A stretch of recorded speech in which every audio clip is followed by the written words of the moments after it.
Hello बच्चों, कैसे हो? आपका स्वागत है त्रिपाण स्टडी सेंटर में। आज जो आपके समक्ष टॉपिक प्रस्तुत हुआ है कई मानने में काफ़ी महत्वपूर्ण है हर एक एग्जाम व्यू से।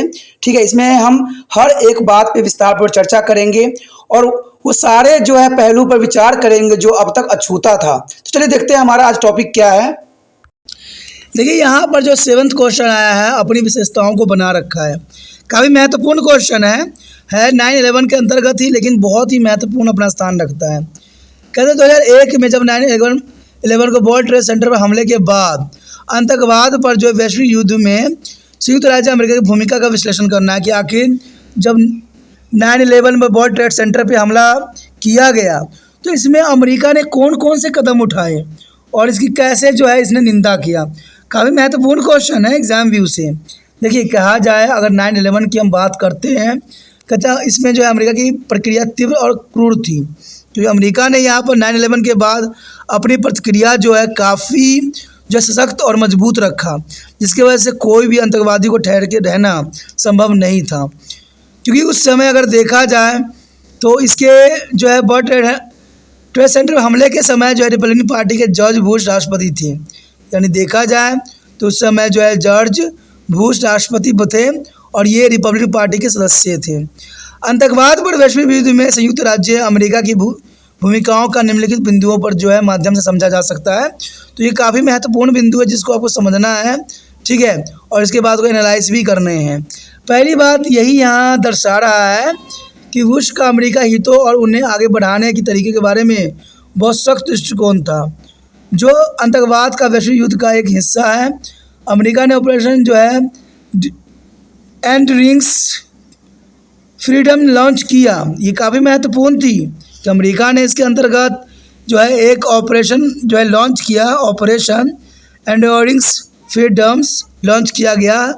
और देखा जाए तीसरे पॉइंट की तरफ हम रुख करें तो ये उन लोगों के खिलाफ युद्ध किया गया जो 9/11 के हमले के पीछे संदिग्ध थे, यानी जिन्होंने 9/11 में हमला करने के पूरे साजिश रचे थे। तो ये काफ़ी महत्वपूर्ण है।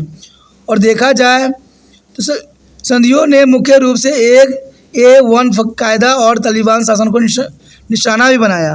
तो देखा जाए तालिबानी शासन को निशाना बनाना ये काफ़ी महत्वपूर्ण था, ठीक है। अमेरिकी सेनाओं ने दुनिया भर में गिरफ्तारी की और अक्सर गिरफ्तारी किए गए व्यक्तियों को जो है सरकार की जानकारी दिए बिना कार्यरत था। तो ये अमेरिका का सबसे बड़ी कूटनीति थी कि अमेरिका ने सरकारों को, किसी भी सरकार को इस बारे में बताया नहीं और उसे घर में जाके उस व्यक्ति को जो है गोली से उड़ा दिया जो कि 9/11 का जिम्मेवार था। तो ये काफ़ी महत्वपूर्ण बात है अमेरिका की। कहते हैं इन्हीं कारणों से अमेरिका का वर्चस्व आज भी उतना ही बना हुआ है जो पुराने समय में था। देखा जाए तो उन्हें पूरे देश में जलाया गया और एक गुप्त कोठरी में बंद भी कर दिए गए। तो ये काफ़ी महत्वपूर्ण था कि उन व्यक्तियों को जो है किसी सरकारी के अनुमति के बिना जो है जेल में रखा गया और उन लोगों को जो है एक काल कोठरी में बंद कर दिया गया। और उनमें से कुछ को जो है क्यूबा में अमेरिकी नौसेना बेस वर्तानामों में ले गया। तो ये काफ़ी महत्वपूर्ण है और यहाँ कैदियों को किसी भी प्रकार के कानून का संरक्षण प्राप्त नहीं था। आगे यदि हम बात करें 8th क्वेश्चन का, तो काफ़ी महत्वपूर्ण है 8th क्वेश्चन, जिसके अंतर्गत जो है क्वेश्चन विश्व पर अमेरिका के जो है आधिपत्यों के राजनीतिक प्रभावों का विश्लेषण करें। देखिए, यहाँ आधिपत्य भी हो सकता है, यहाँ वर्चस्व भी हो सकता है। तो आप कन्फ्यूज़न मत होना, एग्ज़ाम में हिंदी के शब्दों में बहुत ही अंतर आपको दिखने को मिलता है। कहीं आपको आधिपत्य भी दे देते हैं, कहीं आपको हजमनी भी दिया जा सकता है और कहीं वर्चस्व भी दिया जा सकता है।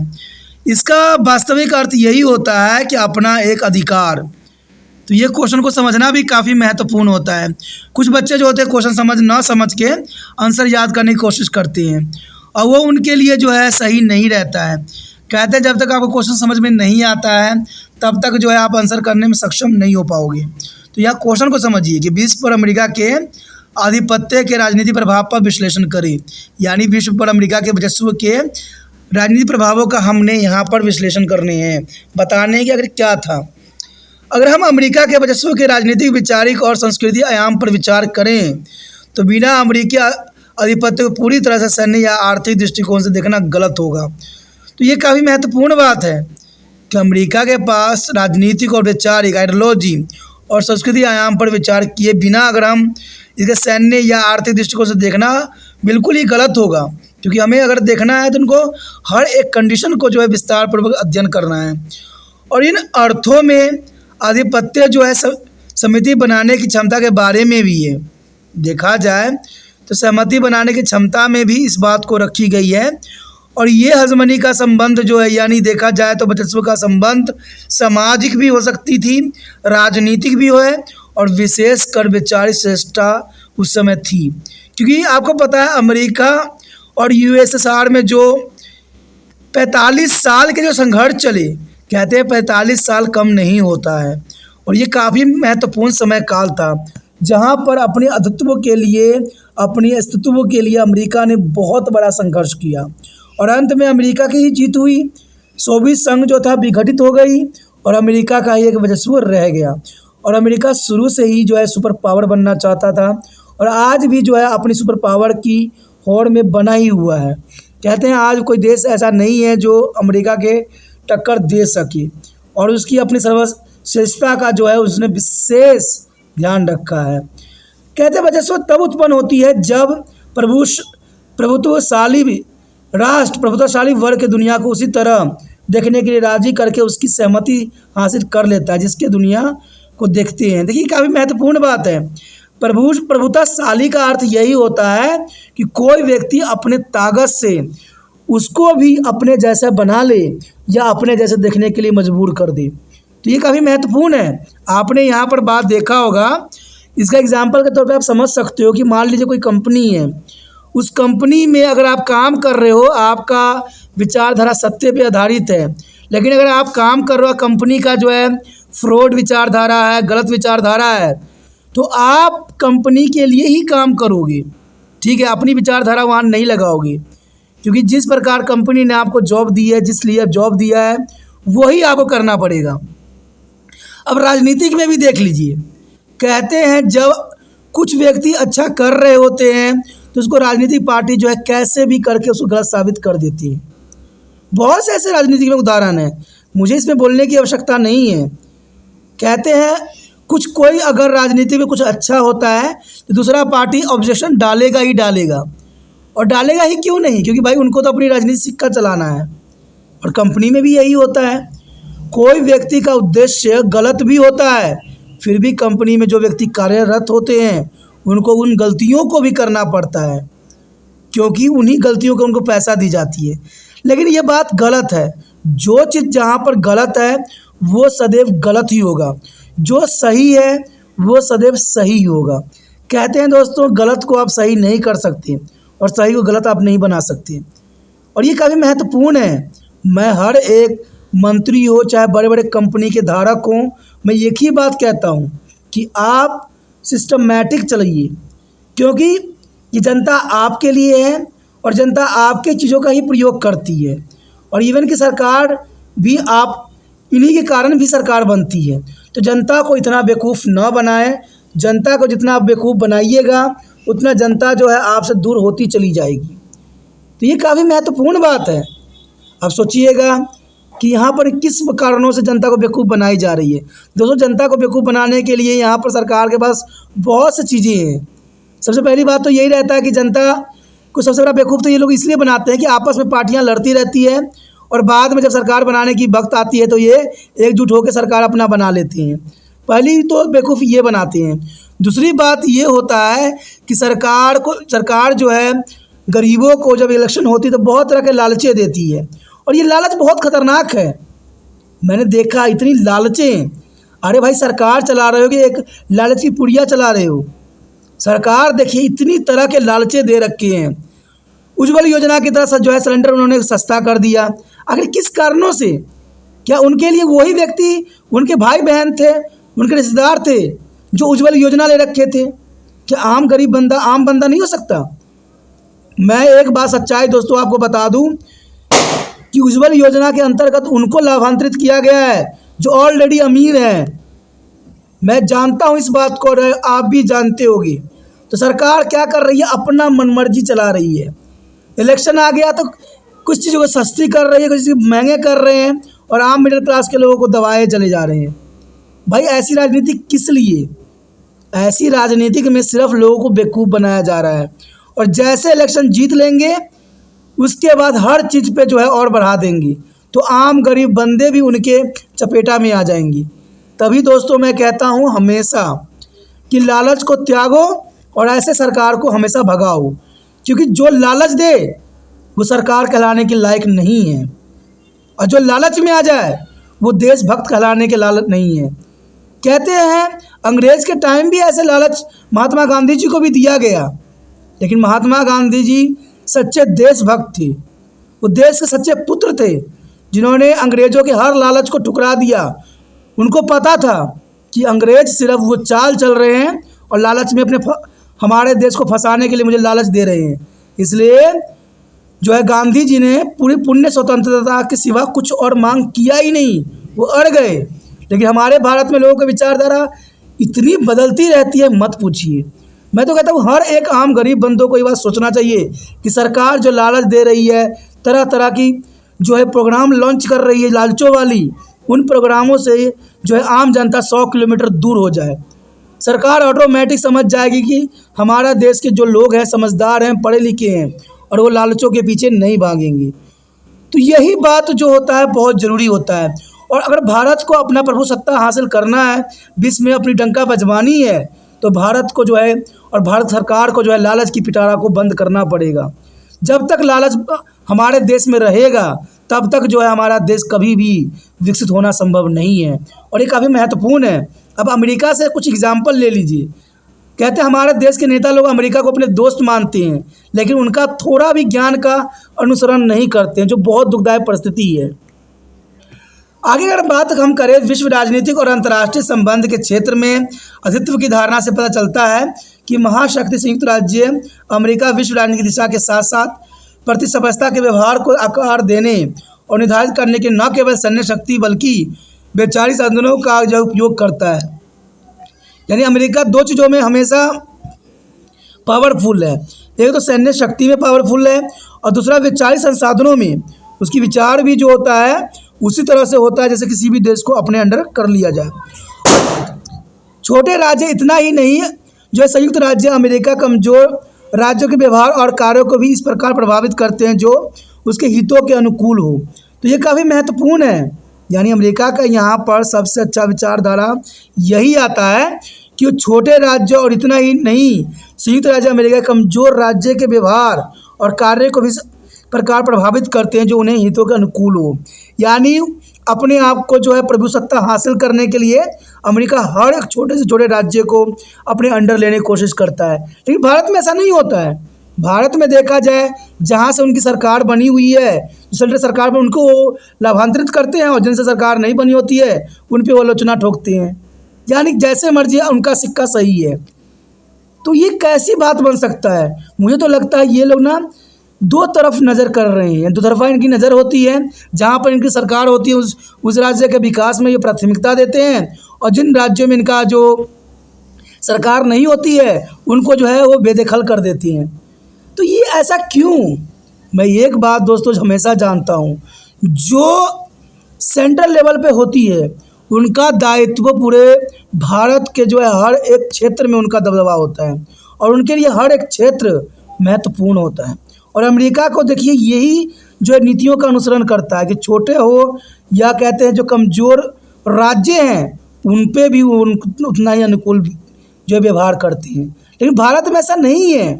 भारत में देखिए जहाँ बीजेपी की सरकार है वहाँ पर अलग राजनीति हो रही है, और जहाँ कांग्रेस सरकार है वहाँ पर अलग हो रही है, जहाँ आम आदमी पार्टी की सरकार है वहाँ अलग नीतियाँ हो रही है, और सरकार भी जो है दो नज़रें कर रही है। तो ये सही नहीं है। हमने पूरे भारत को एक बनाना है।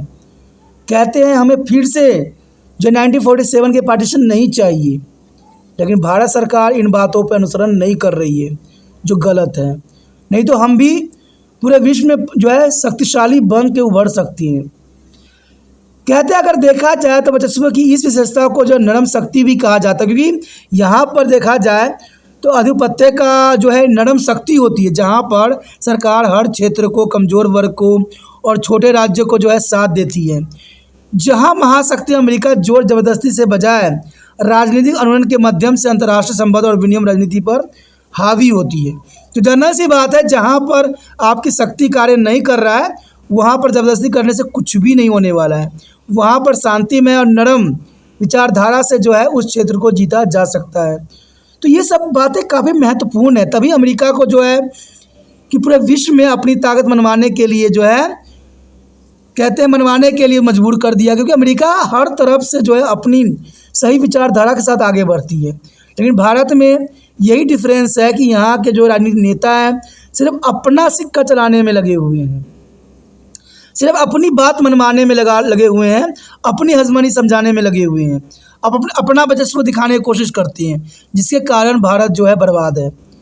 क्योंकि बेशक लिए आप जितना मर्जी कह लीजिए कि भारत अच्छे से अच्छे कंडीशन में, मैं इस कंडीशन को नहीं मानता, क्योंकि जब तक आम गरीब बंदों की तकलीफ़ दूर नहीं होगा तब तक भारत जो है कहते पावरफुल नहीं बन सकता है।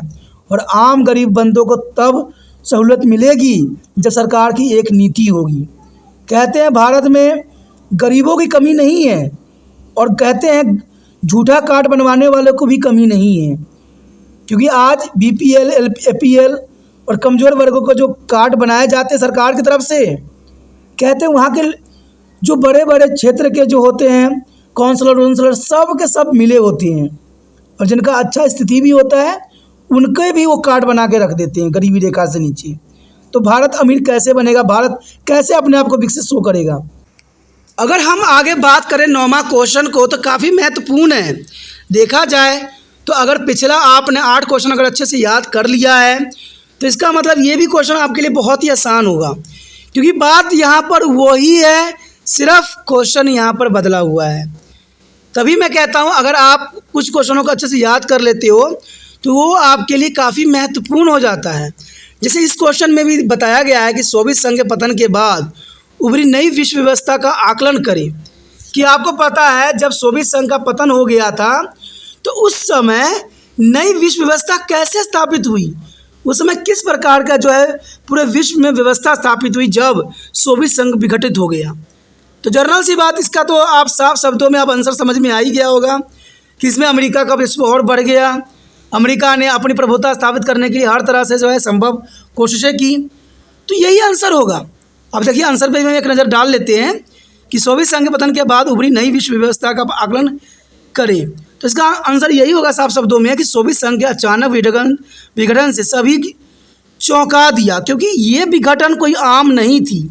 क्योंकि देखा जाए तो उस समय 2 ही पावरफुल जो है देश थे, एक तो अमेरिका था, एक सोवियत संघ था। लेकिन सोवियत संघ के अचानक विघटन हो जाने के कारण पूरा विश्व जो था चौंक गया, क्योंकि अंतर्राष्ट्रीय परिदृश्य पर 1951 में सोवियत संघ के विघटन के बाद अमेरिका का आधिपत्य शुरू हुआ, यानी वर्चस्व और बढ़ गया। 1951 में सिर्फ पूरे विश्व में अमेरिका ही जो था रह गया, बाकी सारा जो था विघटित हो गई। तो जनरल सी बात है, यहाँ पर अमेरिका का आधिपत्य यानी वर्चस्व बढ़ गया। तो ये काफ़ी अमेरिका के लिए काफ़ी महत्वपूर्ण था।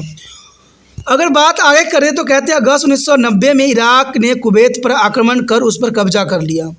ये बात काफ़ी महत्वपूर्ण था उस समय के अंतराल में, क्योंकि इसमें 1990 में इराक ने कुवैत पर आक्रमण कर उस पर कब्जा कर लिया और संयुक्त राष्ट्र ने इराक को अपनी आक्रामकता छोड़ने के लिए मनाने की कोशिश भी की।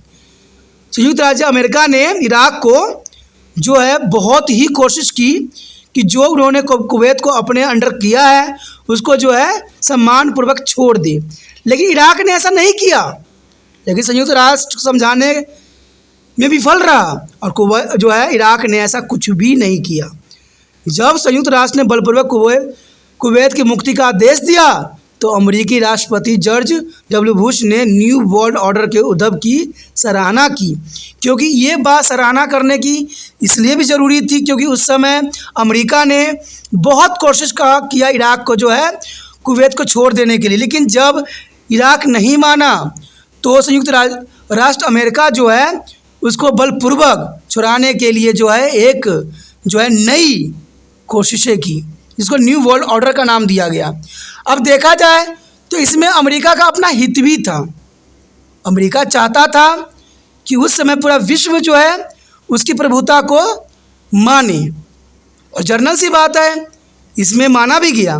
इसका कारण जो है तीसरा पॉइंट भी आपको साफ कर देगा कि इसके जवाब में युद्ध का उद्भव हुआ, इसमें प्रथम खाड़ी युद्ध के नाम से भी जाना जाता है, यानी पहला गल्फ वॉर जो था इन्हीं कारण से हुआ, तो इसको प्रथम खाड़ी युद्ध के नाम से जाना गया।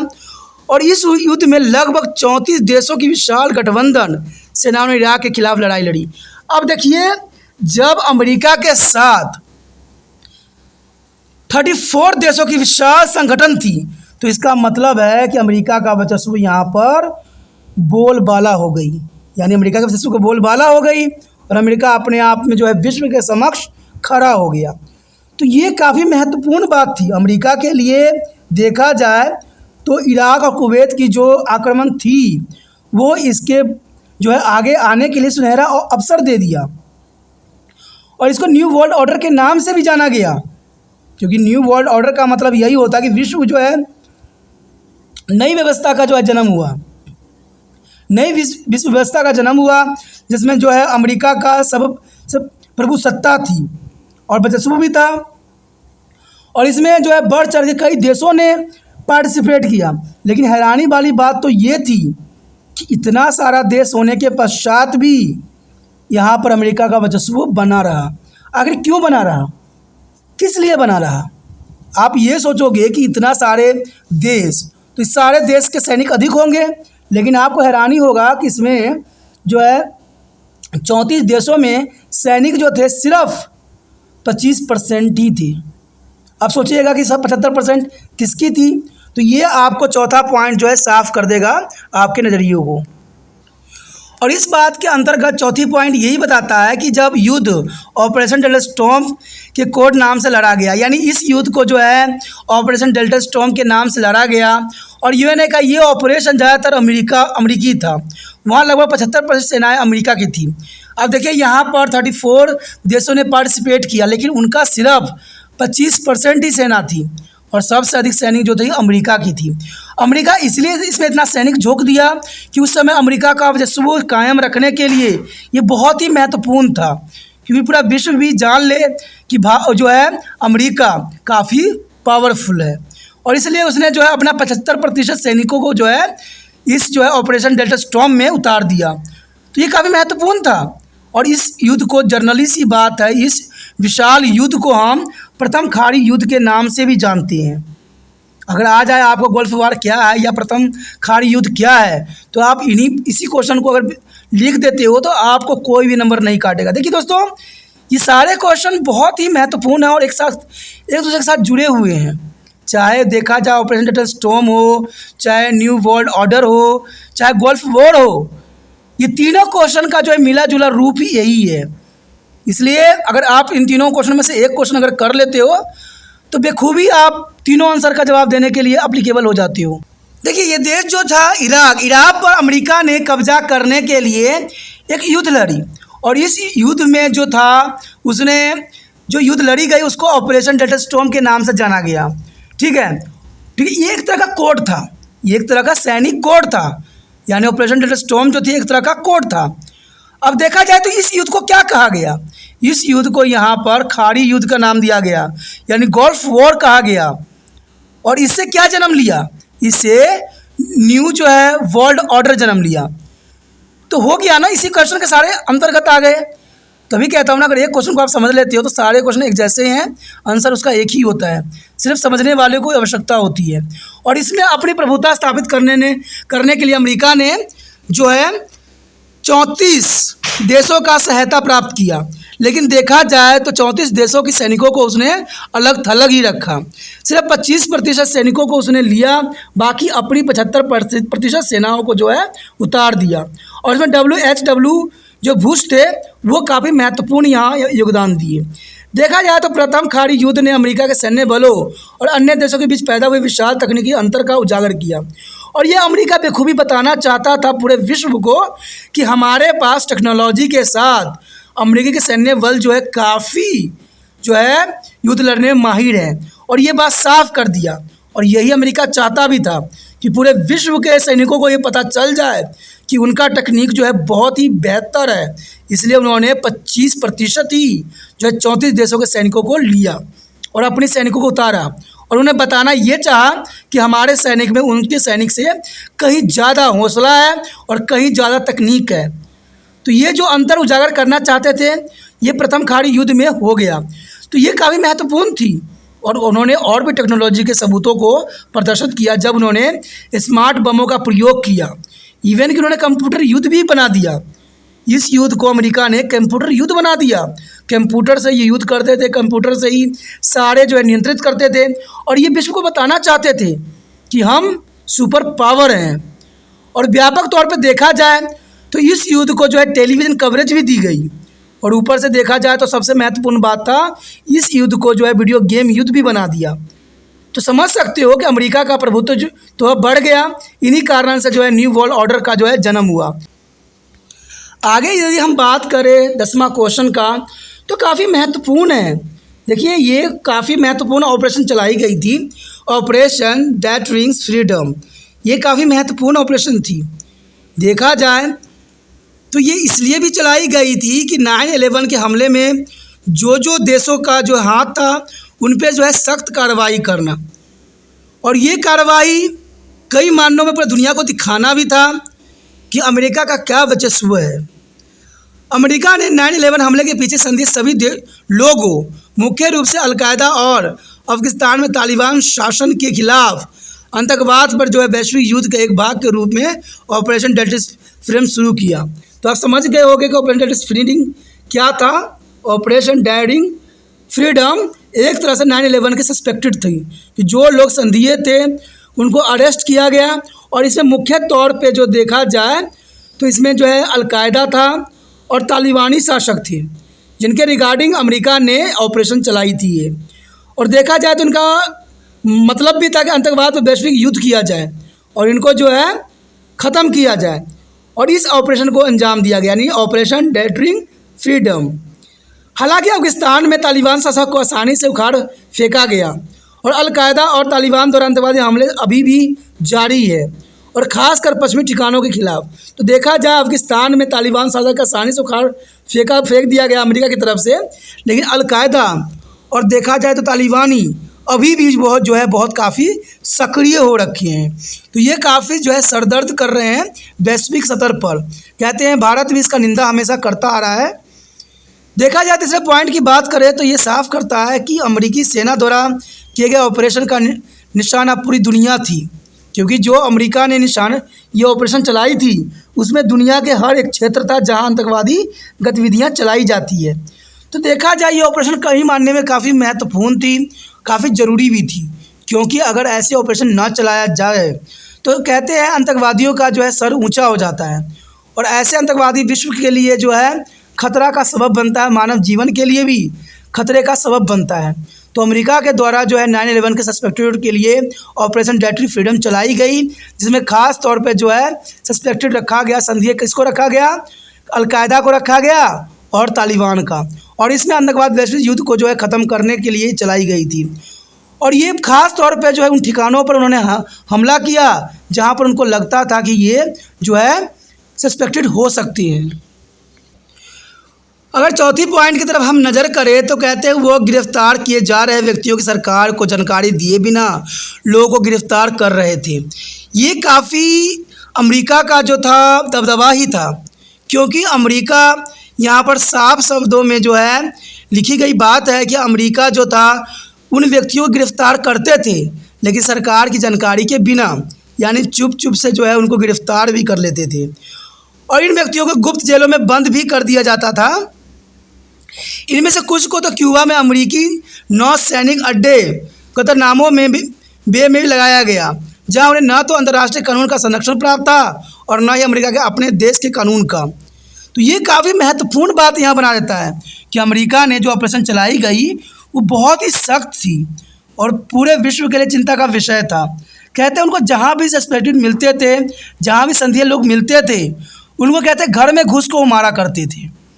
और आपको पता है ये काफ़ी जो है तो ये कहते हैं, देखिए दोस्तों, अगर संसार है तो संसार में ज़रूरी है कि जो व्यक्ति गलत है उनके प्रति कार्रवाई करना चाहिए, लेकिन अपनी हजबनी को इतना भी तो प्रभाव नहीं दिखाना चाहिए।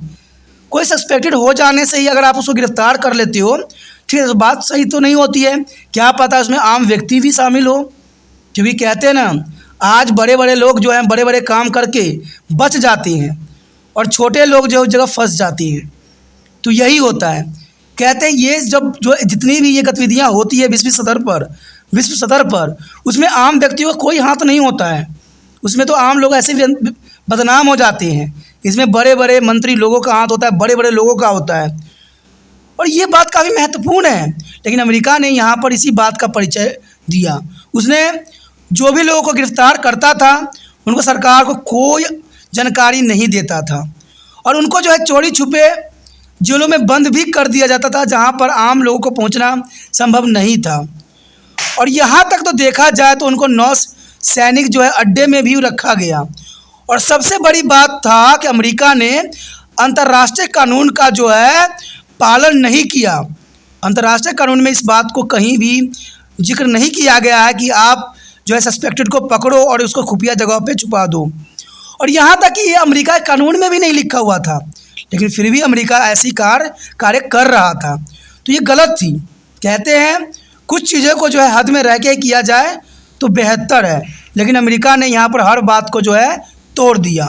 यहाँ तक कि संयुक्त राष्ट्र के प्रतिनिधि को भी इन कैदियों से बातचीत करने की इजाज़त नहीं थी। अब देखिए, ये भी बहुत काफ़ी महत्वपूर्ण थी। संयुक्त राष्ट्र के प्रतिनिधियों को भी इन गिरफ्तार किए गए व्यक्तियों से बातचीत करने का कोई अधिकार नहीं था।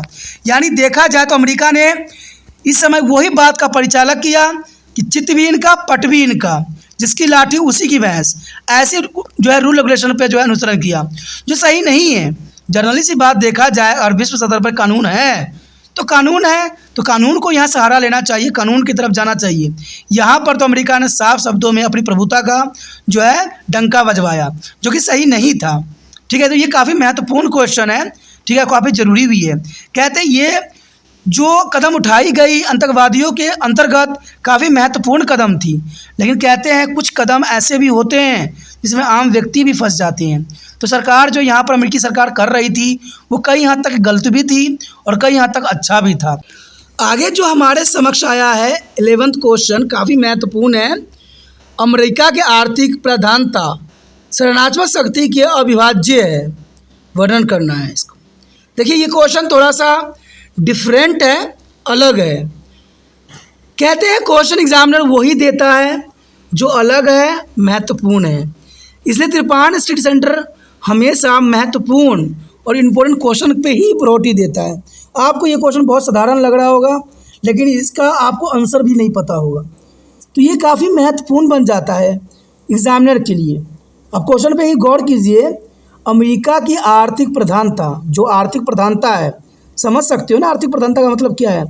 साधारण शब्दों में देखा जाए तो हजमनी जो आर्थिक के ऊपर, देखिए कोई भी देश पावरफुल तब बनता है जब उसकी आर्थिक अर्थव्यवस्था मजबूत होती है।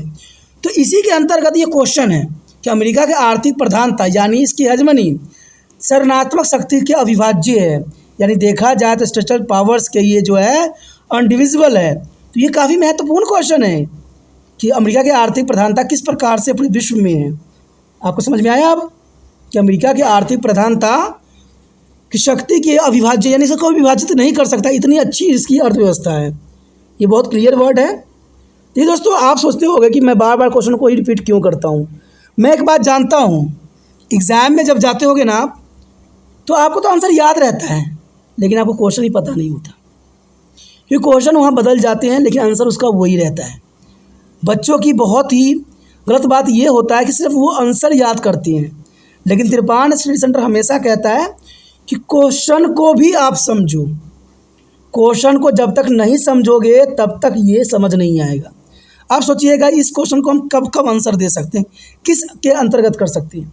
अब जर्नल सी बात है, अमेरिका की आर्थिक प्रधानता की बात किया जाए, इकोनॉमिकल जो है पावर की बात किया जाए, तो ये हर जगह ये आंसर जो है अपनी महत्ता को दर्शाएगा। जहाँ भी आपको ये लिखा होता है आर्थिक प्रधानता, यानी आर्थिक प्रधानता अमेरिका की, तो जर्नल सी बात है इसी क्वेश्चन को वो बेस बना रखा है। तो समझ गए ना कि ये क्वेश्चन कई जो है जगह इसका आंसर बन सकता है। तो सिर्फ आपको माइंड में रखना है अमेरिका की आर्थिक प्रधानता, सिर्फ ये वर्ड आपको दिमाग में रखना है। और जहाँ पर ये क्वेश्चन इतना शब्द लिखा होगा कि अमेरिका की आर्थिक प्रधानता, आप जो है इस आंसर को लिख सकती हो। तभी कहता हूँ ना, क्वेश्चन को समझना बहुत काफ़ी महत्वपूर्ण होता है। अमेरिका की आर्थिक प्रधानता उसकी सकारात्मक शक्ति अविभाज्य है, जनरल सी बात है, और इसे निम्नलिखित तरीकों से उचित ठहराया जा सकता है। और इसी बात को उचित ठहराना कि सही में अमेरिका की जो आर्थिक प्रधानता सबसे महत्वपूर्ण है और अविभाज्य है। सबसे पहली बात यही आता है कि द्वितीय विश्व युद्ध के बाद अमेरिका द्वारा स्थापित जो ब्रेटन वुड्स इंस्टीट्यूशन आज भी विश्व अर्थव्यवस्था की बुनियादी संरचना है। देखिए, ये काफ़ी महत्वपूर्ण बात आता है कि द्वितीय विश्व युद्ध के बाद अमेरिका के द्वारा जो है इंस्टीट्यूशन ने खोला, बुनियादी तौर पे देखा जाए तो ये अर्थव्यवस्था की संरचना थी, क्योंकि अमेरिका को पता था कि इकोनॉमिकल अर्थव्यवस्था को मजबूत किए बिना देश मजबूत नहीं होगा। इसलिए यहाँ पर अमेरिका ने जो है MBA के लिए इंस्टीट्यूट की स्थापना किया, यानी अर्थव्यवस्था की बुनियादी संरचना तैयार किया। और इस प्रकार हम यह निष्कर्ष निकाल सकते हैं कि विश्व बैंक, अंतर्राष्ट्रीय मुद्रा कोष और देखा जाए तो WTO अमेरिकी आध्यात्मिक उत्पाद है। यानी देखा जाए तो ये सारे चीज़ जो आप विश्व बैंक देख रहे हो, IMF देख रहे हो, सब अमेरिका का वर्चस्व के कारण ही हुआ। अमेरिका ने इसकी स्थापना इसलिए किया क्योंकि वो अब इकोनॉमिक अर्थव्यवस्था को मजबूत करना चाहता था अपने देश में। आप देखिए, सारे के सारे विश्व बैंक के और अंतर्राष्ट्रीय मुद्रा कोष के अंतर्गत पूरा विश्व चल रहा है। तो जनरल सी बात है, अमेरिका ने सबसे पहले अपना प्रभुता इन्हीं के ऊपर स्थापित करने के लिए इसकी स्थापना जो है अपने ही देश में किया।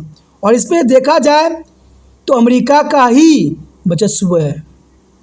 अब जनरल सी बात है, जब तक अमेरिका के पास विश्व बैंक है और अंतर्राष्ट्रीय मुद्रा कोष है और वर्ल्ड ट्रेड ऑर्गेनाइजेशन है या वर्ल्ड ट्रेड सेंटर है, जनरल सी बात है अमेरिका का प्रभुत्व बना ही रहेगा। क्योंकि जनरल सी बात है, सारी बात तो वहीं से आके निकलती है और पूरे विश्व में वही कंट्रोल कर रहा है। तो जनरल सी बात है, जो सबको कंट्रोल करे वही महान कहलाता है, उसकी हजमनी रहती है, उसका ही अधित्व रहता है। तो अमेरिका की हजमनी तो रहेगी। तो ये बात यहाँ साबित करता है कि अमेरिका अपनी आर्थिक जो है प्रधानता बरकरार रखने के लिए उसने जो है विश्व बैंक और अंतर्राष्ट्रीय मुद्रा कोष की स्थापना किया था। और यहाँ तक ये अमेरिका जो है सीमित नहीं रहा। अमेरिका के सृजनात्मक शक्ति एक उत्कृष्ट उदाहरण मास्टर इन बिजनेस एडमिनिस्ट्रेशन यानी MBA नामक शैक्षिक डिग्री है। अमेरिका ने दूसरी जो सृजनात्मक शक्ति के रूप में उसने देखा वो था MBA। कि MBA करने के बाद जो है कोई भी व्यक्ति जो है काफ़ी जो अच्छे जॉब के लिए एप्लीकेबल हो जाता है। और इसकी कॉलेज जो है अमेरिका ने अपने ही देश में स्थापित किया, क्योंकि पहले ये अमेरिका में स्थापित था। अब देखिए हर देशों ने अपने अपने क्षेत्रों में MBA की स्थापना कर चुका है। तो यही सब बात जो है अमेरिका को आर्थिक प्रधानता की तरफ जो है अविभाज्य शक्ति के रूप में प्रकट करती है। और देखा जाए तो अगले पॉइंट यही दर्शाता है कि यह विचार की व्यवसाय एक ऐसी पेशा है जो इन कौशलों पर निर्भर करता है जिन्हें किसी भी विश्वविद्यालय में पढ़ाया जा सकता है, विशिष्ट रूप से अमेरिका में। क्योंकि देखिए, कहते हैं अगर व्यवसाय की ऐसी विचारधारा अगर जिस क्षेत्र में मिलती है वो देश जनरल सी बात है इकोनॉमिक अर्थव्यवस्था में आगे बढ़ जाता है। अब देखा जाए हम इंडिया के साथ तुलना करें तो इंडिया में डिग्री की प्रावधान जो है बहुत अधिक लेवल पे है। आज देखा जाए जितनी डिग्री इंडिया में बांटी जा रही है विश्व में ही शायद कहीं हो। लेकिन देखा जाए तो पढ़ाई लिखाई की वो ढांचा अब नहीं रह गई जो होनी चाहिए। आप सोचिएगा कि त्रिपान स्टडी सेंटर ऐसा क्यों कह रहा है। दोस्तों, इसका कहने का अर्थ यही है, आपने कभी सुना है कि बड़े घराने के बच्चे, डॉक्टर के बच्चे, मिनिस्टर के बच्चे, मंत्री के बच्चे कभी भारत में एजुकेशन प्राप्त करते हैं? वो सारे विदेश की तरफ क्यों अग्रसर हो जाती हैं? मैंने कई जगह देखा है जिनके माता पिता डॉक्टर या बहुत पढ़े लिखे हैं या जिनके पास बहुत पैसे हैं, वो सारे अपने बच्चों को अमेरिका जो है भेज देते हैं पढ़ने के लिए।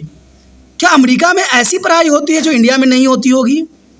तो सोचिए, विचार कीजिए, जो ये मंत्री लोग सब भारत के पढ़ाई को जो है अपनी हथियार बना के जो भारत पे राज करने की कोशिश करते हैं, आखिर अपने बच्चों को ये अमेरिका, ऑस्ट्रेलिया, अफ्रीका क्यों भेजती हैं? कहते हैं अमेरिका में तो इनकी एक लड़ी लग जाती है। कहीं भी जाइए देखिए अमेरिका रिटर्न, USA रिटर्न लिखे हुए रहते हैं अपने बोर्डों पे। आखिर मैं यही सवाल पूछता हूँ, जब इंडिया में ये मंत्री लोग सब बड़े बड़े लोग सब ये वकालत करते हैं कि हमारी शिक्षा प्रणाली जो है पिछले 50 सालों से बहुत बेहतर बनी है, यहाँ के लोग बड़े पढ़े लिखे हैं, बहुत ही इंटेलिजेंट है। तो पढ़ने के लिए अमेरिका क्यों भेजते हैं अपने बच्चों को? जब यहाँ पर पढ़ने की सुविधा इतनी अच्छी है, विश्व स्तर पर है, तो आप अमेरिका क्यों भेजते हो? आपने कभी प्रश्न पूछा है? जब भी कोई मंत्री शिक्षा के ऊपर भाषण दे तो आपने एक प्रश्न उठाना है, आप अपने बच्चों को कहाँ पढ़ा रहे हो? इंडिया के स्कूलों में या कॉलेजों में पढ़ा रहे हो कि अमेरिका के विदेशी पढ़ा रहे हो? उनका साफ जो है नज़र झुक जाएगा और उसके आगे वो एक शब्द भी नहीं बोल पाएंगे। कारण क्या है? सच्चाई है ये। आप देखिए, कहते हैं बड़े बड़े शिक्षा के स्तर पर वकालत करने वाले लोगों की कमी नहीं है। भारत सरकार भी कहती है कि हम शिक्षा को उच्च स्तर बना दिए। इवन कि दिल्ली की सरकार भी ये कहती है कि हमारी शिक्षा के स्तर को देखिए, हम तो 4 चांद लगा दिए हैं। मैंने ये बात नोट किया है, स्कूल को तो बहुत सुंदर बना दिया है, लेकिन शिक्षा का स्तर बहुत गिरा दिया है। और शिक्षा का स्तर गिराने का एक ही मतलब होता है कि यहाँ के नागरिक शिक्षित न हो जाएं। कहीं शिक्षित हो जाएंगे, अच्छे समझने लग जाएंगे, तो वो जो है उनकी सरकार गिरा देंगे और इम्पोर्टेंट महत्वपूर्ण व्यक्तियों को जो है शासन में ले आएंगे। इसलिए भारत में एक प्रावधान बनी आ रही है कि अनपढ़ बनाओ, राज करो। ये अंग्रेज की नीति थी, फूट डालो राज करो। लेकिन अब इन्होंने नीति बनाई है यहाँ के नेताओं ने कि शिक्षा स्तर को भारत में गिराओ और अपनी शासन बनाओ, क्योंकि शिक्षा का स्तर जब गिरेगा तभी तो अनपढ़ लोग यहाँ पर रहेंगे, और अनपढ़ लोग रहेंगे तो जर्नल सी बात है उनको ही वोट देंगे। कभी उनके पानी के लालच में आएंगे, कभी उनके पेंशन के लालच में आएंगे, कभी बेरोजगारी भत्ता के लालच में आएंगे, कभी उन्हें उज्ज्वला योजना के अंतर्गत लालच में आएंगे। तो दोस्तों ये सब लालच दिया जाता है और लोग पढ़े लिखे लोग तो समझ जाते हैं कि सरकार की ये लालच है।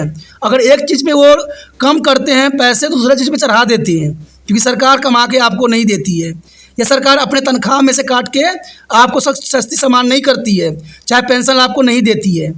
वो सारे के सारे जो है आपके ही पैसे आपको लौटाती है, लेकिन वो भी अपनी भलाई के लिए, अपनी सरकार बनाए रखने के लिए। तो यही बात है, अमेरिका ने भी यही चाल चला कि जर्नलिस्ट उनको पता था। अमेरिका देखिए, अमेरिका भारत से उल्टा है।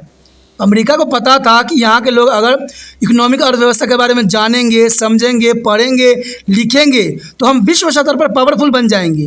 लेकिन भारत के लोग ये करते हैं वकालत कि जितना व्यक्ति यहाँ कम पढ़े लिखे होंगे, अनपढ़ होंगे, उतना उनके लिए फ़ायदा होगा। और उतना ही कहते हैं ना, अनपढ़ों पे राज करना बहुत आसान होता है। आपने कहावत भी सुनी होगी कि 100 अंधों में कान्हा राजा होता है। तो वही बात यहाँ इंडिया की सरकारों में दिख रहा है कि उनको पता है कि अगर सब अनपढ़ होंगे तो उन पे जो है राज्य करना बहुत ही आसान हो जाएगा। मैंने तो इवन ये भी देखा है कि जो अच्छे पद पे चले जाते हैं सडनली अपने बच्चों को जो है अमेरिका भेज देती हैं पढ़ने के लिए, और यहाँ पर वो नहीं रखती हैं। मैं यही हैरान होता हूँ कि आखिर ऐसा क्यों करते हैं वो लोग? क्या भारत में शिक्षा का स्तर ऊँचा नहीं है? और शिक्षा की ही वकालत करते रहते हैं सुबह शाम। जाइए अखबार में पढ़िए, न्यूज़ में पढ़िए, हमारी शिक्षा स्तर इतनी अच्छी है, हम तो अवार्ड दे रहे हैं, ये है, फलाना है, टिमका है। मेरा तो सर दर्द हो जाता है कि भाई इतनी शिक्षा स्तर भारत में इतनी अच्छी है तो ये अपने बच्चों को विदेश क्यों भेज रहे होती हैं? दोस्तों मैं इसलिए ये बात, देखिए मैं कोई मंत्री को आलोचना नहीं कर रहा हूँ, मैं कुछ कह नहीं रहा हूँ, मैं सिर्फ इतना कह रहा हूँ कि लालच की जो पिटारा खोला जाता है वो आम गरीब बंदे जो है उनके लालच में आ जाते हैं 2 रोटी के चक्कर में। लेकिन जो पढ़ा लिखा व्यक्ति होता है वो लालच में नहीं आता है। उसको पता है कि बिना मेहनत किए तो जो है पड़ा हुआ भोजन भी जो है मुंह में नहीं जाता है। ये पोयम भी है, आपने कभी पढ़ा होगा, ठीक है, रहीम के दोहे भी हैं। तो कैसे हमें फ्री में लिया हुआ चीज़ हमें मिल सकती है? ये पढ़ा लिखा व्यक्ति का सोच होता है, और अनपढ़ लोगों को तो कुछ सोचते ही नहीं, उनको जो मिल रहा है वो मिल रहा है। बाद में उनको तकलीफ उसी के लिए सहना पड़े, उनको कोई एतराज़ नहीं होती है। और भारत में शिक्षा का स्तर, मैं ये कहता हूँ सरकार अपनी पीठ थपथपा रही हो कि हमारे में तो 80% शिक्षा स्तर हो गया है, 90% हो गया है, लेकिन देखा जाए तो शिक्षा का स्तर यहाँ पर नहीं है। ठीक है, अगर वास्तविकता में अगर आप स्कूलों में जाकर निरीक्षण करो तो आपको पता लगेगा कि बच्चे का वो ज्ञान नहीं है जो उस क्लास में होना चाहिए, उस स्तर पर होना चाहिए। मेन होता है कि बच्चे जिस क्लास में हैं, जिस स्तर पे हैं, उनकी ज्ञान उसी प्रकार की होनी चाहिए। ये शिक्षा का उच्च स्तर है। और मैं एक बार बता दूं, अमेरिका ने इस पर बहुत जोर दिया कि अपने नागरिकों को उन्हें शिक्षा के ऊपर जो है फिर जोर दिया। तभी तो उन्होंने MBA का जो है पहला कॉलेज जो है 1881 में उन्होंने वहीं पर स्थापित किया। ये उनकी बहुत बड़ी कूटनीति थी। लेकिन अमेरिका को देखिए और इंडिया को देखिए, यहाँ पर इन्होंने शिक्षा के स्तर को नीचा कर दिया है। तभी तो अपने बच्चों को विदेश भेजते हैं पढ़ने के लिए। चलिए, ये बात तो कहते हैं समझदार बच्चे समझ जाएंगे, और जो समझदार नहीं होंगे उनको ये बात समझ में ही नहीं आएगा कि ये कैसी बातें हो रही है। ये बातें महत्वपूर्ण है अगर आप मन से दिमाग से सोचिएगा तो। ठीक है, कहते हैं दुनिया का पहला बिजनेस स्कूल जो है पेंसिल्वेनिया विश्वविद्यालय में वाटन स्कूल 1881 में स्थापित किया गया। देखिए, अमेरिका ने सबसे पहले स्थापित जो है MBA की कॉलेज जो है अमेरिका में स्थापित किया। उनको पता था कि MBA बहुत काफ़ी महत्वपूर्ण होगा और इनके बिजनेस के लिए, इनकी अर्थव्यवस्था के लिए ये काफ़ी महत्वपूर्ण भी साबित रहने वाला है। और पहला MBA पाठ्यक्रम जो है 19वीं शताब्दी के आसपास शुरू किया गया। अमेरिका के बाहर पहला MBA पाठ्यक्रम जो है 1950 में स्थापित किया गया। अमेरिका के बाहर पहला MBA पाठ्यक्रम, देखिए, कम से कम जो है 50-60 साल के बाद दुनिया के बाहर किसी देश में हुआ, 1950 में स्थापित हुआ। और आज दुनिया के कोई भी ऐसा देश नहीं है जहाँ MBA के प्रतिष्ठित जो शैक्षिक डिग्री न हो। आज जनरल सी बात है, हर एक देश में हो रहा है। लेकिन मैंने कहा ना, शिक्षा का स्तर वो नहीं है जो होनी चाहिए। आज देखा जाए तो बच्चे एक बार एडमिशन बड़े बड़े डिग्रियों में करवा लेते हैं, लेकिन उनका ज्ञान का स्तर देखिएगा तो वो लेवल पे नहीं है जो होना चाहिए। बहुत ही दुखदायक परिस्थिति है। अगर ऐसा ही होता तो 5 दिन बनाया हुआ रोड ढह जाता है, 2 दिन बनाया हुआ पुल गिर जाता है। तो ये सब क्या है? अगर पढ़े लिखे होते, अगर उनमें करप्शन नहीं होता तो शायद कहते हैं 2 महीने पहले बनाया हुआ रोड का जो है इतनी बुरी हालत नहीं होती। आप देखते ही होंगे अपने क्षेत्र में, और देख के सिर्फ सरकार को कोसते ही होंगे। यहाँ पर जो हमारा समक्ष जो 12वां क्वेश्चन आया, जो कि अंतिम है, काफ़ी महत्वपूर्ण है। ठीक है, इसमें यही क्वेश्चन है कि वर्तमान में विश्व में अमेरिका के वर्चस्व की मुख्य बाधाओं का विश्लेषण करें कि विश्व में जो है अमेरिका का वर्चस्व किस प्रकार से स्थापित हुआ, और मुख्य बाधाओं का विश्लेषण करें, कौन कौन से बाधाएं हैं। काफ़ी महत्वपूर्ण है कि वर्तमान विश्व में अमेरिका का जो है हजमनी का मुख्य बाधाओं का विश्लेषण करें। तो ये ज़रूरी भी है क्वेश्चन, और एग्ज़ाम व्यू से भी इम्पोर्टेंट है। देखिए, इसका आंसर भी कई हद तक वही क्वेश्चन के अंतर्गत है जो अमेरिका का जो है वर्चस्व के आगे बढ़ाने के लिए इम्पोर्टेंट है। कहते हैं अमेरिकी शक्ति पर 3 बाधाएं हैं जिसको दूर करना बहुत ज़रूरी है। अमेरिकी जो है वर्चस्व के लिए सबसे बड़ा प्रतिबंध जो है आधिपत्य के मूल्य में ही निहित है, यानी उसका वर्चस्व में ही छुपा हुआ है। अमेरिका का सबसे बड़ा जो प्रतिबंधित करती है बाधाएं हैं, उसकी अपनी हजमनी में ही है। और ये बाधाएं पहली या दूसरी बाधाओं के लिए अमेरिकी नाटो समाज की स्थापना खुली प्राकृतिक का है, क्योंकि ये बाधाएं पहली और दूसरी दोनों ही नाटो की जो है संगत खुली प्राकृतिक व्यवस्था ही है जो अमेरिका के लिए बाधाएं उत्पन्न कर रही है। अमेरिका ने 9/11 हमले के पीछे संदिग्ध सभी लोगों को मुख्य रूप से अलकायदा और पाकिस्तान में तालिबान शासकों के खिलाफ आतंकवाद व वैश्विक युद्ध के एक भाग के रूप में ऑपरेशन डेडली फ्रीडम शुरू किया था। ये तो आपको पता ही होगा, और हमने पिछले क्वेश्चन में भी इसका जो है बहुत डिस्कशन किया था। वही पॉइंट यहाँ पर भी आपके समक्ष प्रस्तुत हुआ है। तो मैंने कहा ना, अगर एक क्वेश्चन याद करते हो तो कई क्वेश्चनों में जो है ये काम चल जाता है। इसलिए कोई भी क्वेश्चन समझो तो अच्छे से समझो, सारे आंसर आपको एक जैसे ही लगेंगे। तो यहाँ पर वही बात आ गई कि वहाँ पर जो है ऑपरेशन डेडली फ्रीडम हमने पढ़ा था, उसमें सारी पॉइंट यही थी कि अमेरिका ने 9/11 के हमले के पीछे जितने भी संदिग्ध थे, अलकायदा को उन्होंने माना था और तालिबान शासकों के खिलाफ उन्होंने आतंकवाद पर वैश्विक युद्ध के भाग के रूप में ऑपरेशन डेडली फ्रीडम शुरू किया था, जो ज़रूरी भी था, और ये उनके लिए एक बहुत बड़ी बाधा भी साबित हुई। हालांकि अफगानिस्तान में तालिबान शासक के आसीन उखाड़ फेंका गया।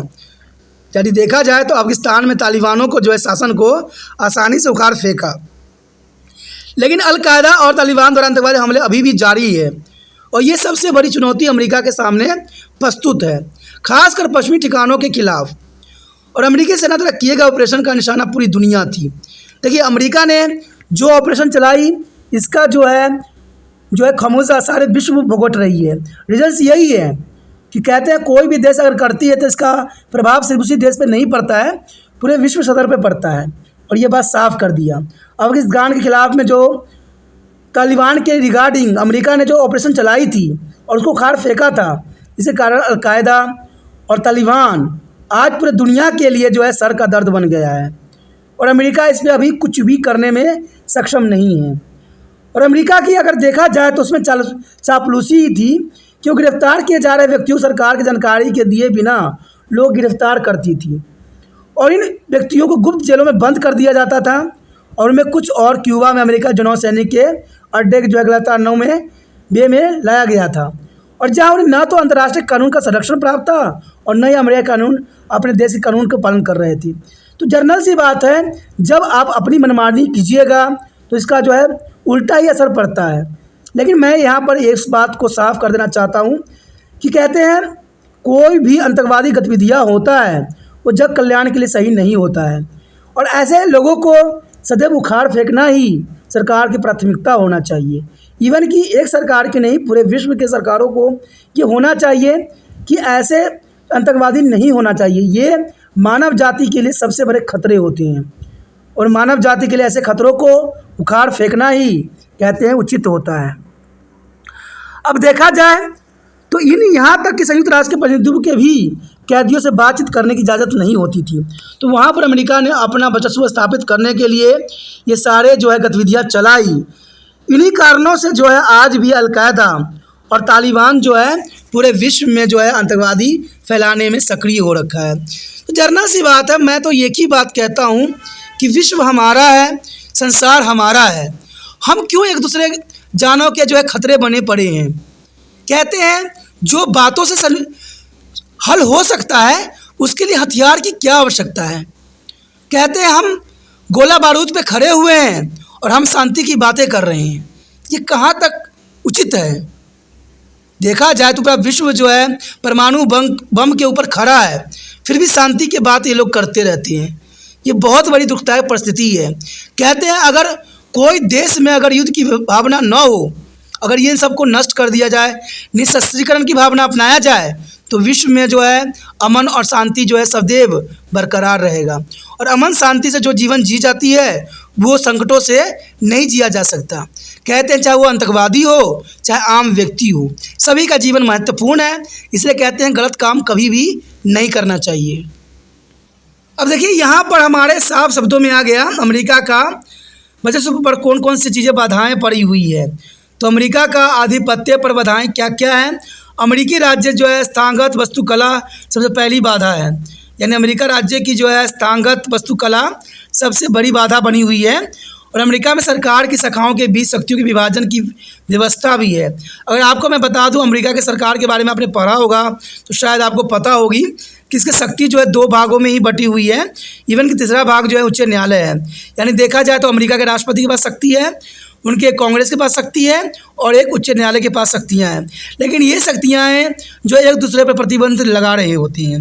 शक्तियों के इस विभाजन के कारण अमेरिका सैन्य शक्ति के प्रयोग पर जो है कार्यकारी शाखा पर प्रतिबंध लगा दिए जाते हैं। तो इसमें ये बात साफ हो जाता है कि अमेरिका के राष्ट्रपति जो है प्रत्यक्ष तौर पे अपनी शक्तियों का प्रयोग नहीं कर सकती हैं या अपनी सेना को जो है आदेश नहीं दे सकती हैं। इसके लिए जो है अमेरिकी कांग्रेस को ये बात समझ होना चाहिए कि हमारे देश को खतरा है और उसको लगता है कि अमेरिकी सेना की आवश्यकता है, तो जाके जो है सैन्य शक्ति का वो उपयोग कर सकता है। लेकिन राष्ट्रपति के द्वारा प्रत्यक्ष रूप से जो है यहाँ पर शक्ति का जो है उपयोग नहीं किया जा सकता। ये बहुत बड़ी बाधाएं हैं। दूसरी बाधा अमेरिका समाज की खुली प्राकृतिक से उत्पन्न होती है। यह मुख्यतः घरेलू प्राकृतिक का है। देखा जाए तो अमेरिकी समाज की खुली प्राकृतिक जो है सबसे बड़ी बाधाओं के रूप में देखा जा सकता है। और आगे की बात करें सरकार की कामकाज पर गहरी सवाल उठाने को लेकर लोगों की भागीदारी देखने को मिल रही है कि वहाँ के लोग समझदार हैं, पढ़े लिखे हैं, इसलिए जो है अमेरिका के जो है गहरी कामकाज पर सवाल उठाते रहते हैं। इंडिया के जैसा नहीं है कि सरकार गलत भी करता रहे फिर भी हम इंडिया के लोग जो हैं चुप ही रहें और यहाँ पर सिर्फ एक राजनीतिक ही की जाती है। लेकिन अमेरिका में ऐसा नहीं है। वहाँ के लोग पढ़े लिखे हैं, काफ़ी अलग टाइप के हैं। सरकार की जो भी नीतियाँ होती हैं उन पे वो उंगली उठाने लग जाते हैं और ये कारक विदेश में अमेरिकी सैन्य कार्रवाई पर एक बड़ी बाधा बन जाती है, जिसके वजह से ये सबसे बड़ा बाधा के रूप में देखी जा सकती है। यदि आगे हम तीसरी बाधा की बात करें तो तीसरी बाधा जो है अंटार्कटिका संधि संगठन नाटो। आपको पता है कि उत्तरी अंटार्कटिका संधि संगठन बहुत काफ़ी महत्वपूर्ण है, लेकिन इसकी भी बहुत बड़ी बाधा है। ये सभी में सबसे महत्वपूर्ण है और भविष्य में इसे और अधिक महत्व मिलेगा। इसलिए नाटो के सदस्य बनने के लिए हर देश जो है ललायित रहता है कि यहाँ तक कि भारत को भी जो है नाटो की शक्ति बनने के लिए अग्रसर है। नाटो अंतर्राष्ट्रीय प्रणाली में एकमात्र संगठन है जो संभवतः अमेरिकी शक्ति के प्रयोग को नियंत्रित कर सकता है, क्योंकि अमेरिकी बाजार अर्थव्यवस्था के रूप में इसकी मजबूती पकड़ है। यानी देखा जाए तो नाटो का प्रभुत्व अमेरिका से भी अधिक है, और नाटो की प्रभुत्व इतनी है कि अमेरिका के जो है अर्थव्यवस्था को जो है तहस नहस करने में नाटो अपनी कदम उठा सकता है। तो देखा जाए तो ये कारण सबसे बड़ी है अमेरिका के लिए बाधा के रूप में कि नाटो को जो है अधिक पावर मिली हुई है। और देखा जाए तो नाटो लेकर तीसरी बाधा भविष्य के लिए सबसे अहम है, और ये आने वाला समय में बहुत ही अहम भूमिका भी नाटो निभा सकता है, जो कि काफ़ी महत्वपूर्ण है। तो इसी के साथ हमारा ये टॉपिक ख़त्म हो जाता है और चैप्टर के महत्वपूर्ण क्वेश्चन भी ख़त्म हो जाता है। अगर आपको अच्छा लगा, समझ में आया, ठीक है, अगर आप दिल से त्रिपाण स्टडी सेंटर का हेल्प करना चाहते हो, मदद करने की भावना है, तो आप यूट्यूब से लिंक को कॉपी करके व्हाट्सएप स्टेटस पर लगा सकती हो। और ये 24 घंटे के लिए लगाओगे तो जो आपके कॉन्टैक्ट में बच्चे होंगे, क्योंकि आप मुझे पता है अगर आप +2 में हो तो आपके समक्ष +2 के ही कॉन्टैक्ट होते हैं, आपके +2 के ही बच्चे बहुत से आपसे कॉन्टैक्ट में रहते हैं। अगर आप जो है आप स्टेटस पे लगाइएगा तो वो ज़रूर देखेंगे, अगर उनको अच्छा लगेगा तो देखेंगे, नहीं अच्छा लगेगा वो लीव कर जाएंगे। इसमें आपका कोई भी जो है दोष नहीं होगा, आपने अच्छा कार्य किया त्रिपाण स्टडी से हेल्प करके। तो आप अपनी जो है सहायता की भावना रखिए, मैं आपके लिए अगला वीडियो के लिए जो है प्रयत्नशील रहूँगा, ठीक है। अगर पहली बार वीडियो देख रहे थे चैनल को सब्सक्राइब करके अपने मोबाइल में अवश्य सेव कर लीजिए, नहीं तो आपको अगले चैप्टर का आप नोटिफिकेशन नहीं मिल पाएगा। एक वीडियो देख लीजिएगा, फिर बाद में आपको नोटिफिकेशन नहीं मिलेगा तो उस वीडियो से अनभिज्ञ रह जाइएगा। इसलिए अच्छा है और +2 में हो चैनल को सब्सक्राइब करके अपने मोबाइल में सेव कीजिए, तभी जो है अगले वीडियो का नोटिफिकेशन आपको प्राप्त हो सकेगा।